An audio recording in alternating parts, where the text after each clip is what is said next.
saya Rocky Gerung adalah liberal, saya mesti kasih konteks. Kalau Anda bilang saya seorang liberal di Eropa, artinya Anda kanan, partainya konservatif itu, pro kapitalisme itu. Kalau di Amerika, liberal artinya kiri, yaitu mengupayakan social justice. Partai Demokrat itu liberal, Partai Republik itu yang neoliberal gitu. Nah kadang-kala di sini itu ditukar balikkan karena otak-otaknya sungsang itu. Karena itu yang sering mesti saya bikin klarifikasi. Jadi kita kagum bahwa Ihsanuddin Nursi punya pengetahuan komprehensif bukan sekedar tentang metodologi ekonomi, tapi sejarah ekonomi. Itu yang penting sebetulnya. Yang nggak diajarkan di Fakultas Ekonomi itu atau di FISIP. Mengerti asal usul dari neoliberalisme dari tahun 44 ketika diadakan sidang di yang kemudian menghasilkan Bretton Woods sampai sekarang soal Bitcoin, kita nggak bisa lihat ada perdebatan bermutu di talk show tuh. Karena buta huruf semua tentang sejarah ekonomi itu. Jadi ini yang membedakan antara kami dan mereka. KAMI dan mereka. Yes. Walaupun saya dilarang bicara ilmiah, tapi akhirnya saya mesti balik ke situ dulu tuh. Tadi juga diucapkan orang yang namanya Francis Fukuyama itu. Seorang neolibtulen yang memanfaatkan pikiran Hegel untuk menerangkan bahwa dunia di tahun 90 terbaca di dalam judul bukunya The End of History. Dunia udah berakhir. Berakhir artinya diakhiri oleh kemenangan kapitalisme itu. The end of ideology, the end of macam-macam. Tetapi ada kata tambahan di dalam buku Francis Fukuyama, the end of history and the last man itu. Last man-nya adalah kapitalis itu. Kita mau itu KAMI juga mengajar bangsa ini dengan pengetahuan filosofi, legal reasoning, political economy. Karena bangsa ini buta huruf dengan itu. Istana tuh nggak tahu apa yang kita bicarain sekarang ini, nggak ada gunanya karena dia nggak ngerti. Yes.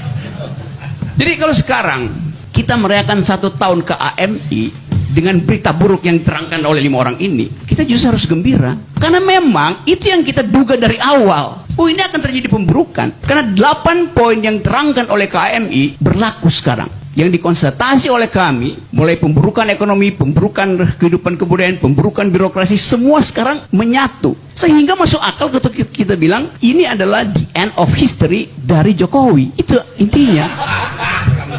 Memang. Karena itu mahasiswa betul di end game itu memang sedang terjadi, bukan karena voluntarisme kita, tetapi faktor-faktor sosiologi bergerombol untuk memastikan bahwa Indonesia sedang berada di ujung kehancuran. Itu sekarang pilihannya mau dicegah nggak kehancuran itu. Kita udah berupaya 1 tahun nggak bisa, jadi biarin aja kan. Logikanya begitu sebetulnya. Nah, saya ingatkan sekali lagi bahwa tadi Francis Fukuyama akhirnya menyadari kekeliruan pikirannya itu. Karena itu kemudian dia tulis buku baru, judulnya Disruptive, The Great Disruption, kekacauan besar gitu.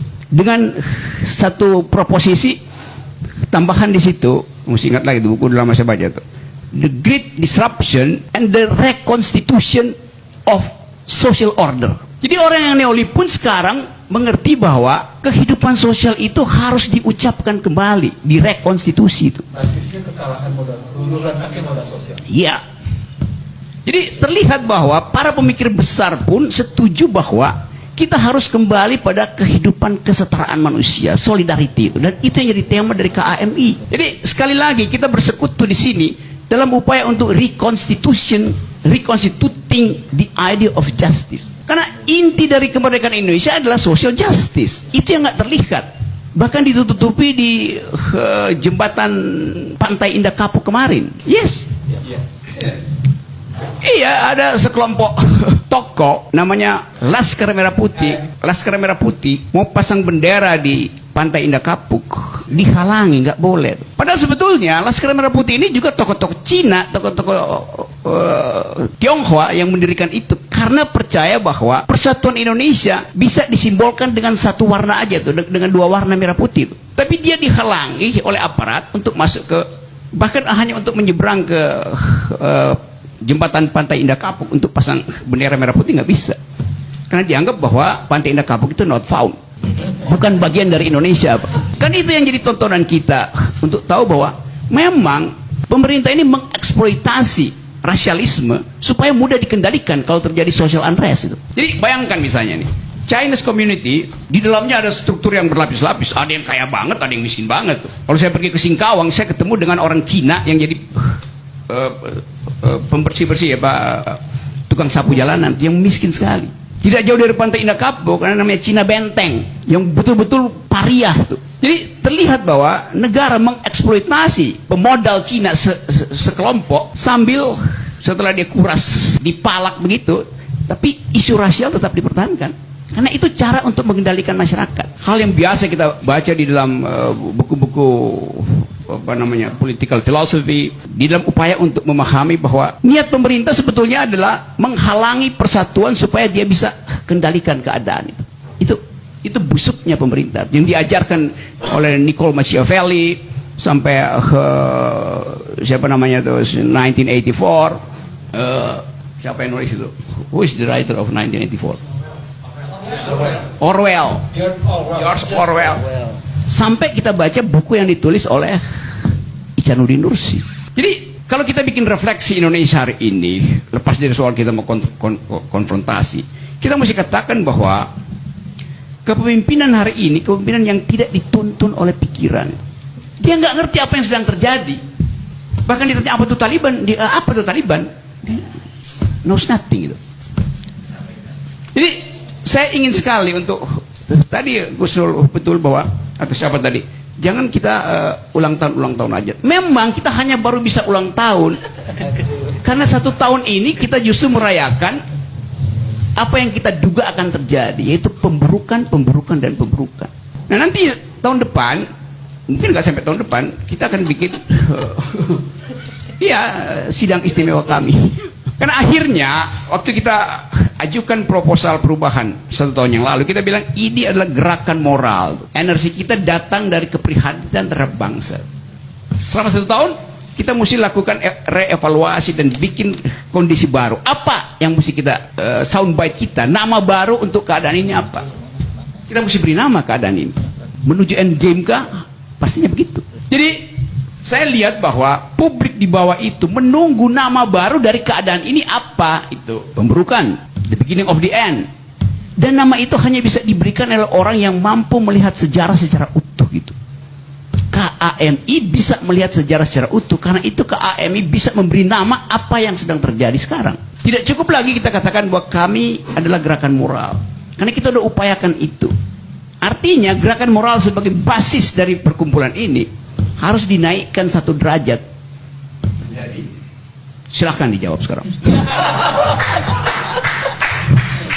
Iya, supaya orang tahu bahwa moral dan perubahan mendasar itu satu nafas. Orang membutuhkan perubahan mendasar. Orang nggak peduli lagi dengan ya mau 3 periode gak segala sesuka-suka deh. Tapi kita menginginkan perubahan mendasar. Jadi kata perubahan mendasar harusnya mulai digaungkan oleh petinggi-petinggi kami, oleh kita semua tuh. Supaya orang tahu bahwa KAMI menaikkan 1 derajat tuntutan politiknya tuh, bukan sekedar moral tuh. Karena moral udah selesai, kita udah coba nggak bisa itu, bahkan lebih memburuk kan. Bayangkan misalnya orang yang kita pilih untuk mengingatkan moralitas kekuasaan, namanya ketua MPR, bahkan memuji-muji kekuasaan, kan sinting kan.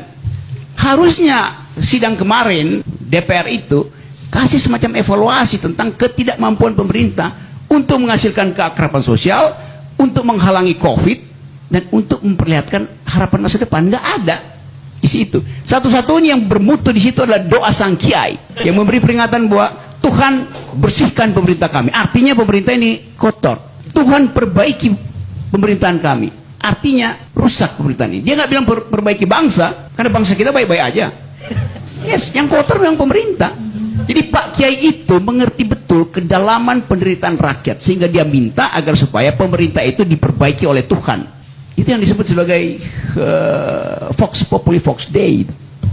Jadi kita harus betul-betul KAMI membaca denyut nadi publik hari ini.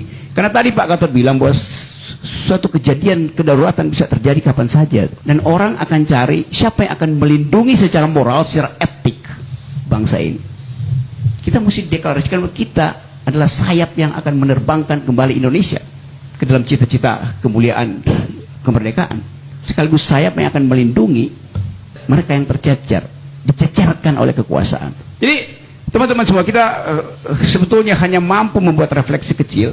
Kalau soal pengetahuan ekonomi politik, enggak ada.